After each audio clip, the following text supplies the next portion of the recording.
Ikaw, O Kristo, ang daan, ang katotohanan at buhay,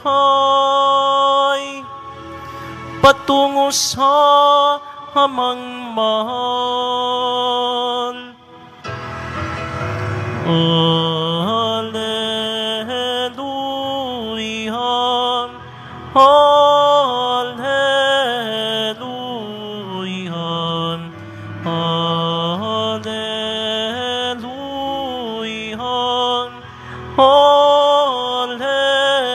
Alleluia.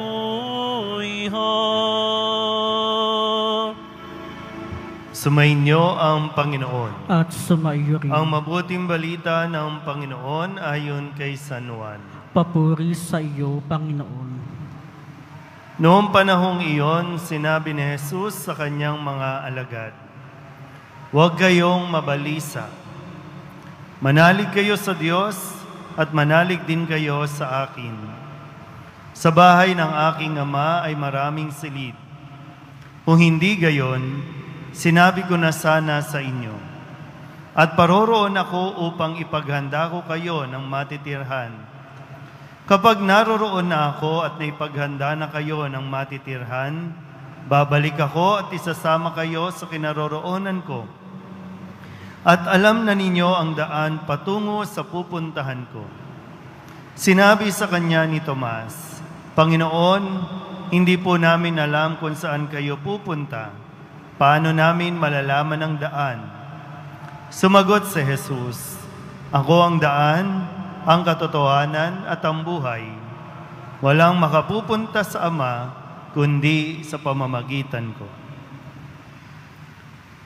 Ang mabuting balita ng Panginoon. Pinupuri ka namin, Panginoong Heso Kristo. Isang magandang hapon sa inyo pong lahat. Kamusta po kung saan man kayo naroroon, saan man bahagi ng mundo, saan man bahagi ng Pilipinas. Sana po ay okay kayo. Sana po ay piliin natin maging okay. Maganda po na itong mensahe ni Kristo sa kanyang mga alagad, sa mga nakikinig sa kanya, napakaganda ng sinasabi ni Kristo na huwag kayong mabalisa. Ulitin ko, huwag kayong mabalisa. Paano ba pag sinabing mabalisa, nababalisa?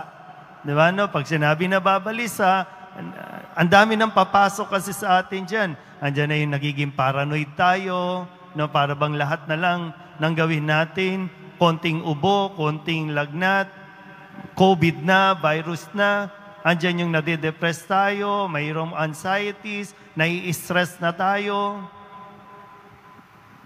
Pero pag tinignan mo, ano ba, tayo ba?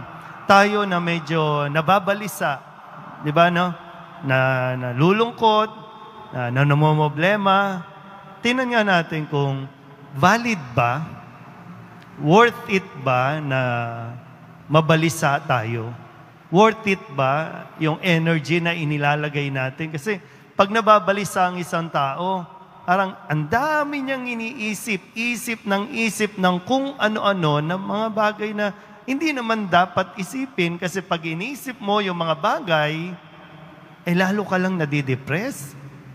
Iba nga, di ba? Kaya bakit gustong-gustong matapos yung lockdown? Kasi hindi na nila matagalan yung mga kasama nila. Either sa trabaho o kaya sa bahay. Kaya gusto nang makawala. Pero tingnan mo nga kung sa term natin, sa millennial na lengguwahe, ang daming nag-iinarte. Worth it ba na mag-inarte ka? Sa kalagayan mo ngayon, yung pinag-iinarte mo, tama ba? Valid ba? Parang wala namang hustisya. Kasi, ano ba, ikaw, wala kang problema sa pagkain. Pero nababalisa ka, bakit? Kasi gustong-gusto mo nang mamasyal. Yun lang yung dahilan mo. Kung bakit ka nadidepress, kasi yun lang. Gusto mong mag-shopping, gusto mong mag-mall, gusto mong kung saan pumunta. Pero hindi mo problema yung pagkain. Iba, nababalisa kasi ngayon may relief goods. Bukas, paano kaya? Saan kaya? Ngayon may nagbibigay sa iyo ng pagkain. Bukas kaya meron. Ang dami. Maganda, ibato ko ito sa inyo. Kayo po, valid ba yung pinagkakabalisaan mo kumpara doon sa dala-dala ng iba? Para bang, minsan, kapag meron akong nakakausap, yung, hindi lang, alam mo, hindi lang ikaw yung may pinagdadaanan sa mundong ito. Maraming mas mabigat ang pinagdadaanan, pero sila bumabangon at nagpapasalamat. Bukas, babangon sila, salamat sa Diyos kasi buhay pa.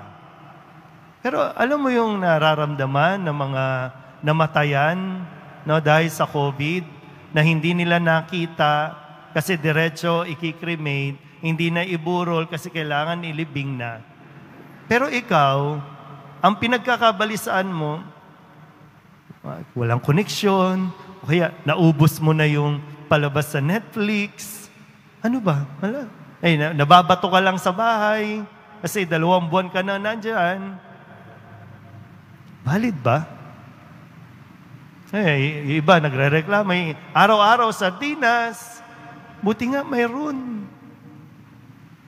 Pero minsan, ang hirap sabihan ng tao na hindi ka dapat malungkot kasi ikli-kli ng buhay. Yung mga tao nasa ospital, lumalaban na madugtungan ng buhay. Pero ikaw, gusto mo, sa pag-iisip mo, nagkakasakit ka. Yung iba gusto sabi, Lord, sana habaan mo pa ang buhay. Yung iba naman nagsasabi, Lord, sana kunin mo na ako. Kasi, ang daming pumapasok. Pero, ito yung mensahe ni Kristo, sasabihin at sasabihin pa rin niya. Kung tatanggapin mo, good for you. Kung hindi, talagang pagtapos ng lockdown, marami dalhin sa mental hospital. Gusto mo ba yun? Ayaw naman natin. Buti pa nga, may tabi-tabi po, no? Buti pa nga sila, walang pinoproblema. Isip lang ng isip. Pero tayo, na para bang sinasabi, hintay ka lang, maikli lang ang buhay. Maikli lang ang buhay. I-enjoy mo na ang buhay. Hindi mo alam kung ngayon malusog ka, bukas wala na. Kaya, bakit igugugol ang panahon sa pagsisimangot, no, sa pangbuburyo, no, sa pangiinis, kaysa dun sa umisip tayo ng bagay, paano natin pasasayahin ang araw natin? Habang inihintay natin yung pangako ni Kristo. Ang sabi niya, di ba? Wait lang kayo. Pupunta muna ako doon sa tahanan ng aking ama, maraming silid. Ipaghahanda ko kayo, kaya hintayin nyo. Pero hindi sinasabi na mabalisa kayo. Huwag kayong masyadong mag-isip ng kung ano-ano. Relax. Hindi man ako nagsasabi noon, no?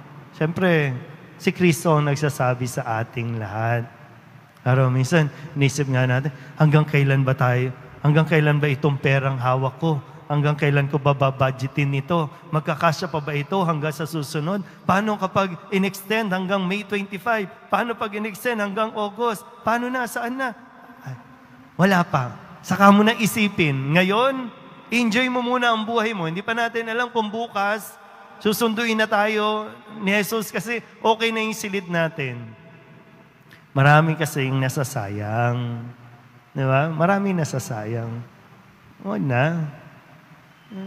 Live life to the fullest, di ba? Ang sabi. Enjoy. Humanap ka ng paraan. Humanap ka ng dahilan para maging masaya. Huwag kang mag-isip ng dahilan para maburyo ka dyan at mabalisa. Pero still, choice mo kung mag-i-enjoy at magiging masaya sa kabila ng krisis o magmumukmok ka na lang dyan at nanaisin mo na lang na mawala. Nasa sayo po. Pero muli, iniiwanan sa atin ito ni Kristo ng kanyang mga salita. Huwag tayong mabalisa, manalig lang tayo sa Diyos. Kapit lang. Amen.